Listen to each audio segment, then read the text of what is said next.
అందరికీ నమస్కారం. Welcome to my channel. ఈరోజు వీడియోలో మనం ఆనంది పార్ట్ 4లో ఏం జరిగిందో చూద్దాం. రచయిత శ్రావణి గారు from story mirror. Next day evening reception పెట్టుకున్నారు. అమ్ముకి ఒక ఫుల్ హెవీ డిజైన్ శారీ ఇచ్చి రెడీ అవ్వమన్నారు. అది చూడగానే అమ్ము ఫ్యూజులు పేలైపోయాయి. దాని వంకే దీనంగా చూస్తూ కూర్చుంది. ఈ వీడియో చూసే ముందు ఒక లైక్ చేసి నా ఛానల్ని సబ్స్క్రైబ్ చేసుకోండి. అమ్ము రెడీ అయ్యిందా లేదా చూద్దామని ఇచ్చిన గౌతమ్కి డల్గా కూర్చున్న అమ్ము కనిపించింది. తను అలా డల్గా ఉండేసరికి ఏమైందో అని కంగారుగా వెళ్ళాడు. ఎందుకు అమ్ము ఇంకా రెడీ అవ్వలేదు అని అడిగాడు. అది శారీ చాలా హెవీగా ఉంది, క్యారీ చేయలేను అంది చిన్నగా. ఊపిరి పీల్చుకొని సరే ఉండు, వేరేది వేసుకుందువు అని వెళ్ళి వేరే లెహంగా తెచ్చి ఇచ్చాడు. అమ్ము అది తీసుకుంది. గౌతమ్ బయటికి వెళ్ళాడు. అమ్ము త్వరగా రెడీ అయ్యి బయటికి వచ్చింది. తరువాత రిసెప్షన్ జరిగే ప్లేస్కి వెళ్ళారు. అక్కడ అంతా చాలా బాగా డెకరేట్ చేసి ఉంచారు. చుట్టూ ఉన్న పూలు పచ్చదనం చూస్తూ ఉంటే మనసుకు చాలా ప్రశాంతంగా ఉంది. మెల్లగా గౌతమ్ అమ్ము ఇద్దరూ కలిసి స్టేజ్ మీద కూర్చున్నారు. పెద్ద పెద్ద బిజినెస్ వాళ్ళు వచ్చి విష్ చేసి వెళ్తున్నారు. అందరినీ చిరునవ్వుతో పలకరిస్తున్నారు గౌతమ్, అమూల్యలు. ఆ తర్వాత అందరూ డిన్నర్ చేసి ఇంటికి స్టార్ట్ అయ్యారు. ఇంటికి వెళ్ళగానే అమ్ముని మళ్ళీ త్వరగా రెడీ అవ్వమని ఒక తెల్ల చీర తెచ్చిచ్చారు. అది ఎందుకో అమ్ముకి అర్థం అవ్వడానికి టైం పట్టింది. మరో పక్క గౌతమ్కి చాలా టెన్షన్గా ఉంది, అమ్ము ఎక్కడ ఏమనుకుంటుందో అని. కానీ తప్పక రెడీ అయ్యి వాళ్ళ అమ్మ వెళ్ళమన్న రూమ్కి వెళ్ళాడు. అక్కడ బాల్కనీలోకి వెళ్ళి నించొని ఆకాశాన్ని చూస్తూ ఉన్నాడు. ఇక్కడ అమ్ము చీర కట్టుకొని కూర్చుంది.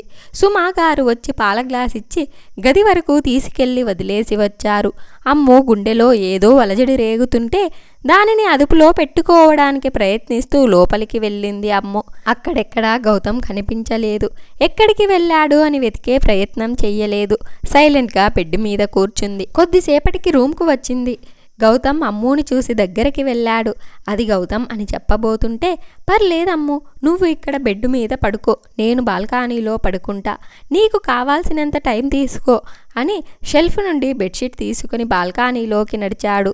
అమ్ము వెళ్తున్నా గౌతమ్నే చూసి బెడ్ మీద పడుకుంది. బయట బాల్కనీలో తారలని చూస్తూ మెల్లగా నిద్రలోకి జారుకున్నాడు గౌతమ్. తెల్లారి త్వరగా మెలకువ వచ్చింది గౌతమ్కి. లేచి రూంలోకి వెళ్ళాడు. తన మొహంపై కనిపిస్తున్న కన్నీటి చారలు చూస్తేనే తెలుస్తుంది రాత్రి ఏడ్చిందని. చిన్నగా తలనిమిరి నుదుట ముద్దు పెట్టుకొని గుడ్ మార్నింగ్ అమ్ము బంగారం అని రోజు నీ ఫోటోకి పెట్టి చెప్పేవాడిని. ఇప్పుడు నీకే డైరెక్ట్గా చెప్తున్నా. ఎంత మార్పు కదా, అసలు అనుకోనే లేదురా నువ్వు నా భార్యగా ఇలా ఉంటావని. నిజంగా ఇప్పుడు ఇదంతా కలగా ఉంది తెలుసా, అసలు నమ్మడానికి కూడా కష్టంగా ఉంది. నాకు తెలుసమ్ము, నువ్వు మీ బావని ఎంత ఇష్టపడ్డావో. నేను అప్పుడు నిన్ను కలవడానికి వచ్చేవాడిని కదా, అప్పుడు నీ కళ్ళల్లో నాకు మీ బావ గురించి చెప్పిన ప్రతిసారి మెరుపు కనిపించేది. అందుకే నీ కళ్ళల్లో ఆ మెరుపు ఎప్పటికీ ఉండాలని మీ బావ గురించి ఎంక్వైరీ చేశాను. అప్పుడే తెలిసింది మీ బాబు నిన్ను కాదు సుష్మాని ఇష్టపడుతున్నట్టు. ఈ విషయం నీకు చెప్తే నువ్వు నమ్మలేదురా, అందుకే నీ నుండి దూరం వెళ్ళలేక వెళ్ళాను. నువ్వు వెళ్ళిపో అనగానే నిజంగా అమ్ము, నువ్వు నన్ను యాక్సెప్ట్ చేసినా చెయ్యకపోయినా నన్ను మాత్రం వదిలి వెళ్ళకు. నువ్వు లేకపోతే నా ఊపిరి ఆగిపోయినట్టు అవుతుంది. నాకు ఉన్న ఒకే ఒక్క ఫ్యాంటసీ ఏంటో తెలుసారా, నువ్వు నేను నీకిష్టంగా ఇచ్చి చీరలో నా కోసం ప్రేమగా రావాలంటే నేను నిన్ను ఈ చీరలో చూసి నాకు చాలా నచ్చి నీకు ముద్దివ్వాలంట. అది చెప్తూ చిన్నగా సిగ్గుపడ్డాడు. మళ్ళీ మాట్లాడుతూ నువ్వు నేను, అమ్మ నాన్న, మన పిల్లలు, ఇంకేం వద్దు చాలు. లైఫ్ లాంగ్ నేను నీ కాళ్ళ దగ్గర పడుంటా. అదంతా కాదురా, నాకు ఒక మాట ఇవ్వు, నువ్వు నాతో లైఫ్ లాంగ్ ఉంటావు కదా, నన్ను వదిలిపోవు కదా అని అంటూ అమ్ముకి చెయ్యి ఇచ్చి చూపాడు. అమ్ము నిద్రలో ఆ చెయ్యిపై తన చెయ్యి వేసింది. గౌతమ్ ముందు షాక్ అయినా మళ్ళీ చిన్నగా నవ్వుకొని చాలు ఈ మాత్రం భరోసా అని లేచి వాష్రూమ్కి వెళ్ళాడు ఫ్రెష్ అవ్వడానికి. గౌతమ్ వెళ్ళాడని కన్ఫర్మ్ చేసుకుని అమ్ము కళ్ళు తెరిచింది. అప్పటిదాకా చాలా కష్టంగా కళ్ళతోనే దాచుకున్న కన్నీళ్ళని కొసల నుండి బయటికి పంపించింది. అలానే ఇంతసేపు గౌతమ్ చెప్పిన మాటలు తలుచుకొని ఆలోచిస్తూ ఉండిపోయింది. మెల్లగా లేచి కూర్చొని ఉండగా వచ్చాడు గౌతమ్. అమ్ము లేచి ఉండడం చూసి ఇంకాసేపు పడుకొని ఉండొచ్చుగా అమ్ము అన్నాడు. లేదు నిద్ర రావట్లేదు అని అంది లేస్తూ. సరే నువ్వు వెళ్ళి ఫ్రెష్ అవ్వు, నేను వెళ్ళి నీకు కాఫీ తెస్తా అని వెళ్ళాడు. అమ్ము గౌతమ్నే చూస్తూ ఆలోచిస్తూ ఫ్రెష్ అయ్యి వచ్చింది. ఎప్పటికో గౌతమ్ అమ్ము కోసం ఒక డ్రెస్ తెచ్చి పెట్టాడు. అలాగే కాఫీ కూడా పెట్టి త్వరగా రెడీ అయ్యి కాఫీ తాగేసిరా, గుడికి వెళ్ళాలంటే ఒక స్లిప్లో దాన్ని చూసి నవ్వుకొని రెడీ అయ్యి బయటికి వచ్చింది. కిందకి దిగుతూ గుడ్ మార్నింగ్ అత్తయ్య, మావయ్య ఎక్కడా అని అంటూ వెళ్ళింది. ఆవిడని హత్తుకుంది. అక్కడి సోఫాలో కూర్చుని ఉన్న ఆయన గుడ్ మార్నింగ్ రా తల్లి అని అన్నారు. ఆయన పక్కనే ఉన్న గౌతమ్ని చూస్తూ గుడ్ మార్నింగ్ అండి అంది. కాఫీ తాగుతున్న గౌతమ్కి పొలమారింది. అప్పుడే ఇంకా నిద్రలేసి వస్తున్న ఆదిత్య, నవి అని గట్టిగా అరిచాడు. వాళ్ళు అలా రియాక్ట్ అయ్యేసరికి అందరూ నవ్వేశారు. అమ్ము కూడా నవ్వుతూ ఇది మరీ టూ మచ్ అని అంది బుంగ మూతి పెట్టుకొని కూర్చుంటూ. అచ్చో మా బుచ్చి అమ్ము అలిగిందే అని అంటూ వచ్చాడు ఆది. హే పో బ్రష్ అయ్యి ఫస్ట్ అని తోసేసింది ఆదిని. చేసే వచ్చానే అని అంటూ పక్కనే షాక్గా చూస్తున్న గౌతమ్ని చూసి ఏమైందిరా అని అడిగాడు ఆది. నీ చెల్లి నన్ను ఏవండి అందిరా బావా అని అన్నాడు గౌతమ్ షాక్గా. మరి మొగుణ్ణి పెళ్ళాం ఏవండి అనకుండా ఏరా అనాలా అని అడిగాడు మొహం చిట్లించి. ఇదిగో ఈ వెటకారమే వద్దు అనేది అని అన్నాడు. అబ్బా మీరు మళ్ళీ గొడవ పడకండి కానీ ముందు నువ్వు అమ్మాయి గుడికి వెళ్ళిరన్రా అన్నారు సుమగారు. అలాగేమా అని అంటూ లేచాడు గౌతమ్. అమ్ము శేఖర్ గారికి సుమగారికి నమస్కారం చేసి బయటికి నడిచింది గౌతమ్ వెంట. వెళ్తున్న వాళ్ళని చూస్తూ వీడి మొహంలో ఈ ఆనందం చూసి ఎన్ని రోజులయ్యిందిరా అన్నారు శేఖర్ గారు ఆనందంగా. రోజులు కాదు మామ, నెలలు అను. అక్కడైతే వీడు మనిషిలా లేడసలు. గది మొత్తం అమ్ము ఫోటోలు పెట్టుకుని ఎటు చూసినా అమ్ము కనిపించేలా పెట్టుకున్నాడు అని అన్నాడు ఆది ఎమోషనల్ అవుతూ. సరేలేండి ఇప్పటికైనా వీడి జీవితంలో ఆనందం వచ్చింది అని అంటూ ఆదికి కాఫీ ఇచ్చారు సుమగారు. అబ్బా అత్తయ్య నువ్వు కేక, నాకు ఎప్పుడు ఏం కావాలో అమ్ము అని నువ్వు మాత్రమే బాగా తెలుసుకోగలరు అని అన్నాడు నవ్వుతూ. ఆవిడ నవ్వుతూ అక్కడే కబుర్లు చెప్పుకుంటూ కూర్చున్నారు. కారులో గుడికి వెళ్తున్న గౌతమ్ మొహంలో ఆనందం స్పష్టంగా కనిపిస్తుంది. తనని గమనించిన గౌతమ్ అని పిలిచింది. అబ్బా అమ్ము నువ్వు కూడా గౌతమ్ ఏంటి, నందు అని పిలవచ్చుగా, గౌతమ్ నంద అని అంత పెద్ద పేరుంది అన్నాడు గారంగా. చిన్నగా నవ్వుతూ నందు అని అంది చాలా చిన్నగా. అది వినిపించి వినపన్నట్టే ఏమన్నావు అని అడిగాడు పెదాల చాటును నవ్వు దాచేసి. గౌతమ్ పెదాల చాటును అల్లరిగా ఉన్న నవ్వు కనిపించగానే గుండె జల్లుమంది అమ్మూకి. సైలెంట్గా కిటికీలో నుండి బయటికి చూస్తూ కూర్చుంది. ఒక 15 నిమిషాలకి గుడి ముందు కారు ఆపాడు. కారు దిగిన అమ్ము గుడి చూసి ఆశ్చర్యపోయింది. నేను ఈ గుడిని రెగ్యులర్గానే వస్తాను అని అనుకుంటూ ఉండగా కార్ పార్క్ చేసి వచ్చాడు గౌతమ్. ఇద్దరూ కలిసి గుడిలోకి వెళ్ళారు. అమ్మూకి మనసంతా చాలా ప్రశాంతంగా అనిపించింది. దర్శనం చేసుకోవడానికి వెళ్ళారు.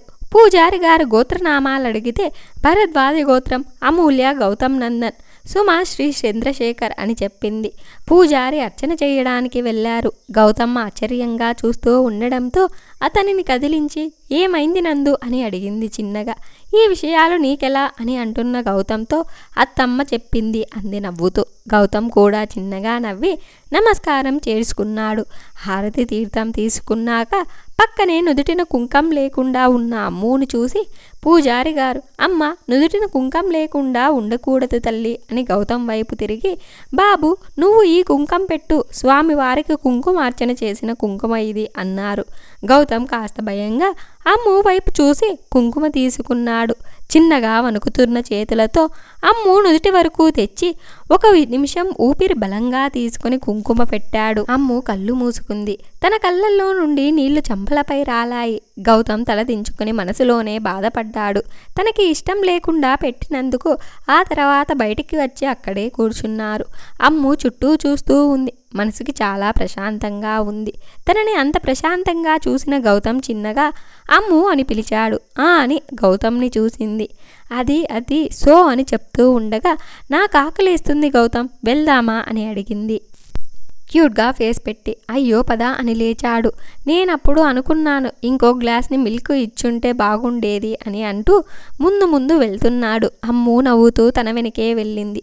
తొందరగా అమ్ముని తీసుకుని కారు ఎక్కేసి స్టార్ట్ చేశాడు. ఒక హోటల్ ముందు కారు ఆపి తనని లోపలికి తీసుకెళ్లాడు. అమ్ము కూడా నార్మల్గా వెళ్ళింది. తనకి ఇష్టమైనవన్నీ ఆర్డర్ చేసి తెచ్చి ముందు పెట్టాడు. ఆకలి అన్నావు కదా అని అమ్మడు తినకుండా ఊరికే ఉన్న అమ్మూని చూస్తూ అది నా చెయ్యి కాస్త నొప్పి అయ్యింది, నువ్వు తినిపించవా అని అడిగింది తలదించుకొని. గౌతమ్ ముందు షాక్ అయినా అమ్మూకి నొప్పి అని చెప్పగానే కంగారుగా అయ్యో ఏమైంది, ఎక్కడ నొప్పిగా ఉంది అని అంటూ చెయ్యి తీసుకున్నాడు చూడడానికి. అబ్బా మళ్ళీ చూదువులేనందు, నాకు ఆకలేస్తుంది, ఫుడ్ పెట్టు అని అంది కాస్త విసురుగా. అంతే, టక్కున చెయ్యి వదిలేసి ఫుడ్ తీసుకుని తనకు తినిపించడం స్టార్ట్ చేశాడు. అమ్మూకి చాలా హ్యాపీగా అనిపించింది. గౌతమ్నే చూస్తూ తింటుంది. నువ్వు తిను, నీకు ఆకలేస్తుంది కదా అని అంది. తనకి తినిపించడానికి తెచ్చిన చెయ్యిని గౌతమ్ వైపు పెడుతూ మళ్ళీ తింటాలేరా, నీకు ఆకలిగా ఉందిగా అని మళ్ళీ పెట్టడానికి వచ్చాడు. ఓ నా ఎంగిలి అని తినవా అని అంది ఓరకంట గమనిస్తూ.